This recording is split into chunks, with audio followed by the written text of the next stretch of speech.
Molt sovint, massa sovint, els factors que van fer del 1968 un any frontissa, una data crucial en la història de la segona meitat del segle XX, són reduïts al maig francès, a la revolta estudiantil parisenca que va convertir les llambordes del barri llatí en projectils. Doncs bé, aquesta setmana un documental francès del 2008 ens recorda la dimensió planetària que va tenir el 68. La simultaneïtat d'una pila de moviments protestataris al primer món, el segon i el tercer. Alguns dels protagonistes d'aquells moviments, des de Daniel Cohn-Bendit fins al líder trotskista Alain Krivine, hi aporten els seus testimonis. A França i en general a l'Europa occidental, el 1968 van rebentar les costures d'un sistema universitari que havia crescut vertiginosament en els 20 anys anteriors. La primera generació estudiantil massificada, que ja no havia conegut ni la guerra ni la penúria, protagonitzà una revolta del benestar contra les idees i els valors dels seus pares.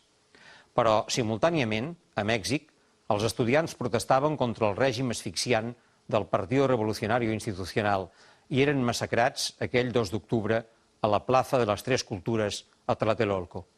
I a Addis Abeba o Alger, els universitaris sortien al carrer, respectivament, contra les dictadures del vell negus Haile Selassie o del jove coronel Houari Boumediene. Als Estats Units, les protestes i mobilitzacions dels joves urbans, universitaris o no, tenien un motiu específic i directe, el rebuig contra la guerra del Vietnam i contra el servei militar forçós al sud-est asiàtic. Però l'agitació antibèl·lica va ser el gresol i el catalitzador de moltes altres expressions de rebel·lió. El fenomen del Black Power, visualitzat pel velocista Tommy Smith durant els Jocs Olímpics de Mèxic, el feminisme radical abanderat per l'escriptora i antiga nena prodigi de la televisió Robin Morgan, l'eclosió del moviment hippie i, més àmpliament, dels corrents contraculturals inspirats pel tríptic sexe, droga i rock and roll, etc. Els joves txecs, en canvi, tenien prioritats més dramàtiques. La protesta contra els tancs soviètics que esclafaven la primavera de Praga, la reivindicació de la llibertat política que l'estudiant Jean Palach va portar el 16 de gener de 1969 fins a l'autoimmolació.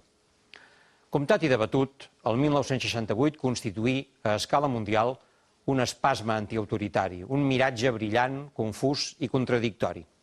Si en el terreny social dels valors, els costums i les mentalitats va ser un èxit, n'hi ha prou d'observar al nostre món actual, en el terreny polític, en canvi, ha estat un fracàs. Ben intencionat, segurament, però un fracàs.